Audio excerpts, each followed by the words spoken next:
And on the Bridge of Spirits walkthrough, so we are getting a little bit closer to figuring out what happened to Taro, I believe that guy's name is. I don't know why I can't remember his name, maybe just because he was the first one in the game, and this has a very sort of passive storytelling. I mean, obviously there's cutscenes where the story is told to you directly, but there's a lot of stuff that's just sort of revealed to you, like, out of nowhere we have to find 3 relics to actually free Taro from his spirit torment, and where we're going to be going down here into the Forgotten Forest, I believe. We're going to pass an area that will have enemies if you haven't killed them yet, but I did that in a previous video on the way up to Rusu's mountain, and it's not a bad idea to kind of look at the map from time to time and try to pay attention to where some of the warp points are, because that's going to save you a lot of time. So once we see this door, if we look up to the left of the door, we can see 3 crystals that we can now shoot with our bow and arrow that we have, which is somewhat new to us. We killed the boss with it, but still haven't had it for too long. And then we can walk inside, and Rusu will be waiting for us. No one knows the true age of these shrines. The people who built them have long been forgotten, but their work still remains, watching over the forest like ancient guardians. Taro's spirit has corrupted the shrines and sealed the entrance to the guardian tree. I can feel Taro's presence there. I've marked the shrine locations on your map. Thank you, Rusu. I'll work to clean the shrines.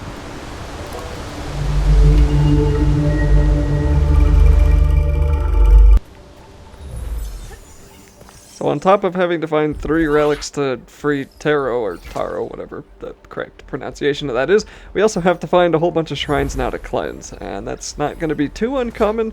I don't think there's many shrines later on that we're going to have to do, but usually for each relic you're going to have to complete a series of tasks. So I'm going to have a couple of jump cuts here transitioned over a few times, and I'm hoping it's not going to be too super confusing.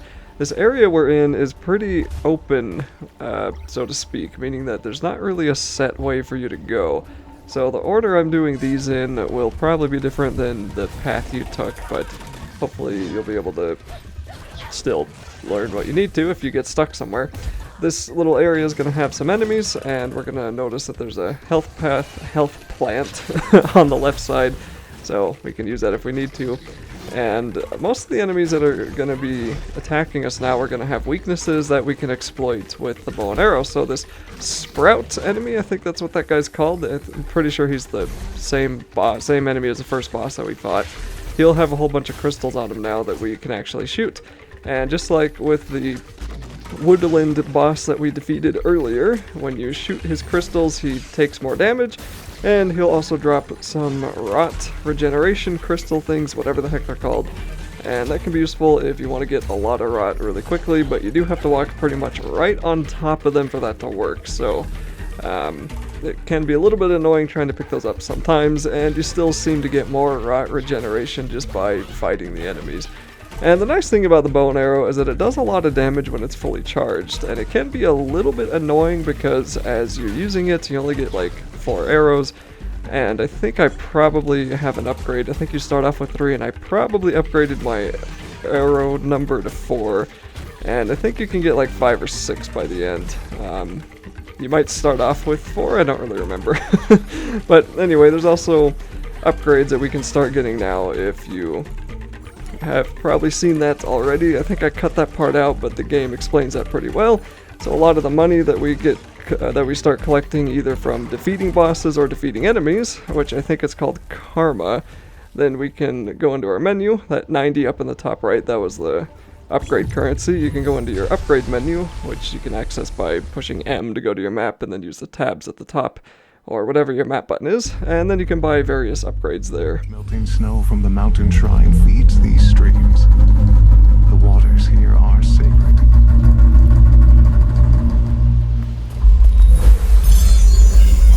This game does have quite a few upgrades for counters and parries, but I pretty much never actually do that, because as I've mentioned before, I despise doing parries. I hate countering, so I just don't do it. It might be useful if you're good at doing that, though. I tend to stick to the upgrades that are a little bit more useful, like the arrow upgrades and others that I'll talk more about as we get there.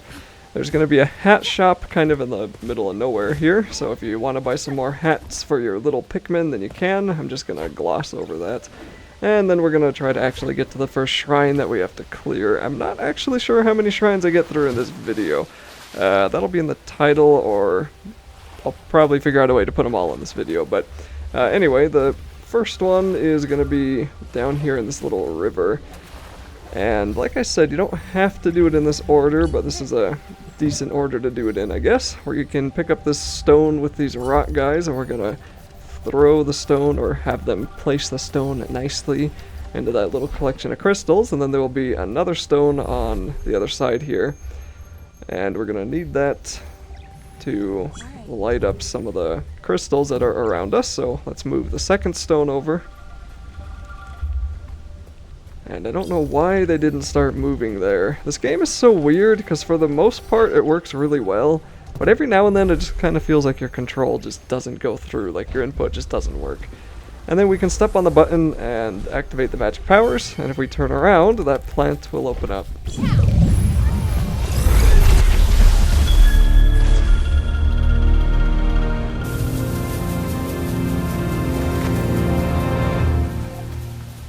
These shrines were built on places of power. Their stones are buried deep, connected to the flow of energy beneath the ground. That shrine cleansed. There's also going to be a forest tier that we can use, and there's all kinds of collectibles around us. I think I probably glossed over most of them, but we can take that tier and move our way up to the right side, but we have to clear off the path that's blocking it, and we can also move the tier over there behind that collection of corruption. So it looks like that's what I'm gonna go do. It's just like there are a lot of side things in this game, and I'm trying to keep these videos somewhat concise. You know, I just don't really want to, it's not a 100% walkthrough, so I don't want to waste too much time just going for stuff that doesn't really matter in the long run, because most of the side collectibles aren't going to be giving you any significant upgrade to your character. Like, Kenna's not going to get stronger because you went and found all the little side things. Later in the game, there's a lot more meditation points that are off to the side, but there's not a whole lot yet. The game wants you to suffer right now. So once we clear that corruption, there's going to be a block that we can start moving, and we can move the block over into this direction, and then we can move it here. So it looks like I am going to get some of the side things. That's okay. And once we move this, what is that, the block, like a fence? Yeah, whatever it is. We'll get the rot to move that fence out of our way. We can come on down and get the forest here. And this was probably one of the most enraging things I ever did in the game, because controlling this forest here, as I've complained before, is really horrible on a mouse. And I hope it's a lot better on a controller, because trying to get it up here, you can see me struggling. I am moving it in the correct direction, but he's just wanting to go in every other direction. And finally I get him through, and now we have to go across this narrow bridge, and if he falls off, then I'm going to have to do it again. But I managed to get it straight enough. There we go. And we can get a shrine here, so we'll free that up. And that doesn't really do anything for us, but give us a lot of money. And the money, I think, is only really used for buying hats, so it's chiefly a cosmetic purpose. If that were like money that lets you upgrade yourself, that'd be one thing, but no. It's only for hats. And it is kind of cool having all your little creatures run around with a bunch of different hats that you've collected on. I will admit that is kind of fancy, but I don't really care all that much about playing Nintendogs in my games anymore. When I was a kid, I liked playing Nintendogs, but now I just like getting through the game and then seeing the next one, you know, so. Other people will probably have a lot more fun than I do, and that's great. It's not for me, which is fine. That's all I'm trying to get at. And once we make it into this area here, there's going to be 3 of these owl statues, so we're going to pick them up, and then we're going to carry them over to the shrine, or the doorway that's over here on the right side a little bit. And this doorway that Rusu is now standing in front of is actually the, holy cow, actually the doorway that opens up once all the shrines The are guardian cleared. tree was burnt out by fire, but it lives on. Its roots run deep, connecting it with the ancient shrines. Clean the shrines, and the door will open. And I believe the flames let us know how many shrines are up, so we were kind of given a freebie shrine at the beginning. We cleansed one of them, and now we have to find the other 2. So hunting these owls I think is just another collectible thing, but here's a sped up video of where these owls are. Those first two are sort of near the entrance where we came in, and this third one is going to be on the other side. I guess I could have cut this part out, but if we go to the other end, here we go, to the right, there it is. And then we can drag him back. And I just sped this up because these rots are a little bit slow with their movement, and it just takes a while, so, you know. And there we go. Now we get a lot of money and a new hat. So yeah, that's just a collectible thing. But hey, if you want to do that, then there it is. Okay, so we're going to run on down here, and there's going to be 2 more shrines, and I don't remember which order I did them in. One of them is going to have kind of a puzzle that we have to solve, and the other one's going to be on top of a tree. So there's going to be another rot hidden up in the trees there. I'm going to try to show most of the rots that I collect because they increase your rot level and that does increase your power. But I'm sure I miss a whole bunch of them. And if you go to the map, you can see where the collectibles that you are missing are somewhat located. Like, it'll tell you the area that they're in. And of course, you're going to do what the rest of us do and just go to Google and look up a guide from IGN or something to find all those little itty-bitty collectibles. Okay, so here's the giant tree I'm talking about, and the second shrine was technically where all those crystals that I was shooting at 5 seconds ago was located, but we're gonna come do the tree first, because I actually did get stuck on that stupid shrine that I just passed. I'll talk about that later. This tree is a little bit more fun. So we can start using our bow and arrow on those flowers, which we've done a few times now, but they do kind of give us a free grapple point, and it almost kind of seems like that would be an upgrade that any other game would make you get later, like the ability to grapple to the flowers, but this game lets you grapple to them the second that you get the bow, and that's how we're going to get up this high on the tree. And then of course just playing, you know, primitive Assassin's Creed. And if we drop down here and turn around, we'll see another flower that's behind us, and I think I skipped that. No, okay, looks like I am going to go over here. And this is just a side thing, we don't have to do this, but it looks like I'm going to show it anyway. And then we can jump up here and just crawl along the wooden beam. And there's another male. So I do wish that I could reveal all the mail, like upload all the mail locations and all that. I mean, I could, but like I said, when I was unlocking more and more of those houses with the spirit mail, I was getting like 2 frames per second in the city, and it was just, this game was becoming unplayable. So maybe there'll be an update, maybe I'll get the motivation to finish it, but I highly doubt it. So we're gonna head on over to this, what is this thing called? I don't even know what to call it, a tram? I'll call it a tram, and we can hit the crystal to pull it toward us, and then hit the other crystal to make it go back. And then we can shimmy across the wooden beams again. And we're actually getting closer to what's a somewhat annoying fight, because we're on top of this tree, and we're gonna have to make sure we don't fall off and we actually kill things. And if you die here, obviously you're gonna have to restart the fight from the beginning. So we run into more of these monkey tree guys, and those guys with those kind of bigger masks, they don't die in one hit with the bow and arrow like their weaker friends do.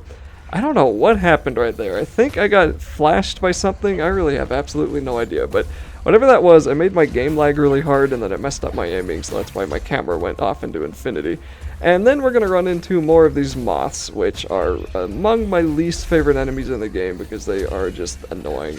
They die in one hit if you have a fully charged bow, but they will sometimes dodge your bow and arrow, and they tend to show up when you just don't want them to, you know.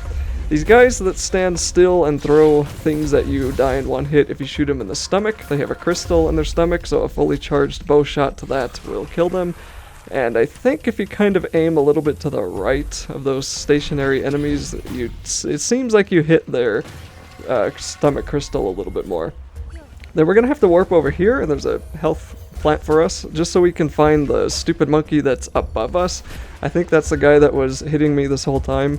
And now that he's dead, the flower is going to open up. So we can shoot it from here now. We don't have to burst it with our spirit energy up close. We can just hit those things with the bow and arrow. And that'll be the second shrine.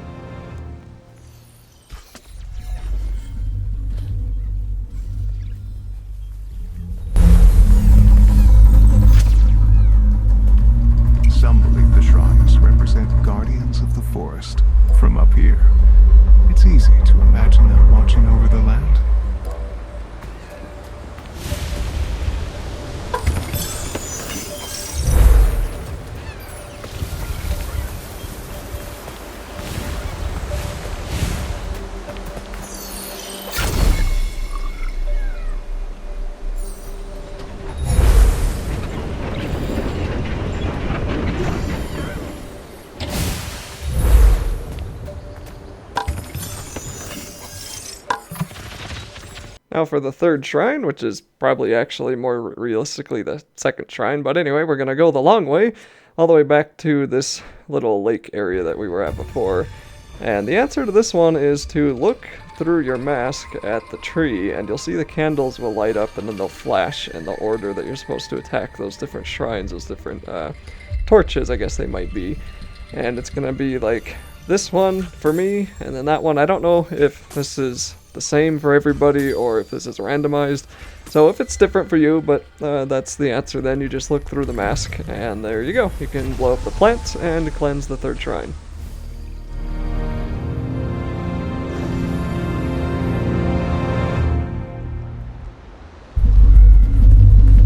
The children in Taro often fished in these streams, in the stillness of the forest. I can almost hear their voices. Taro and his siblings felt safe in these woods. You taught them well, Rusu. So now we're going to head to that door that we were at near the beginning of the video with those owl statues.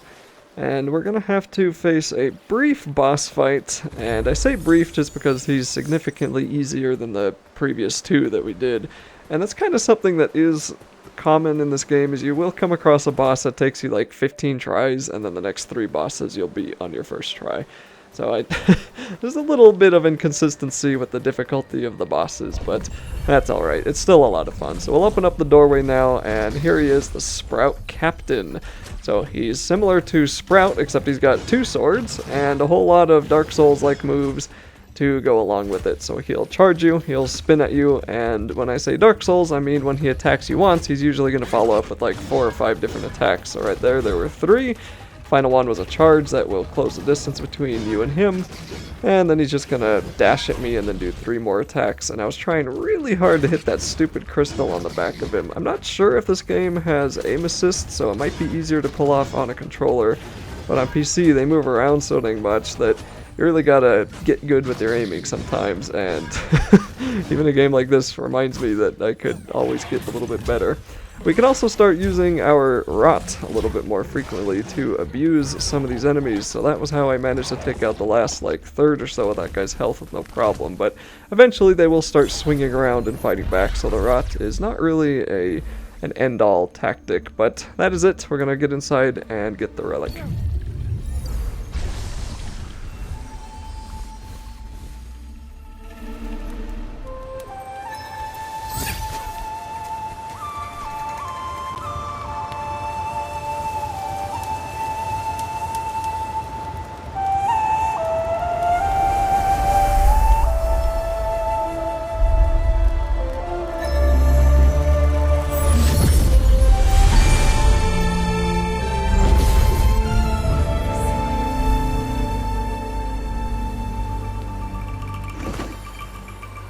We leave offerings at the Guardian Tree, asking it to protect the ones we love. Taro left this for the children. He must have been so scared when he lost them. Many of the offerings here were placed by the first village leaders, skilled hunters who use spirit energy to create powerful weapons. I'm sure the Guardian Tree won't mind if we use them to help Taro.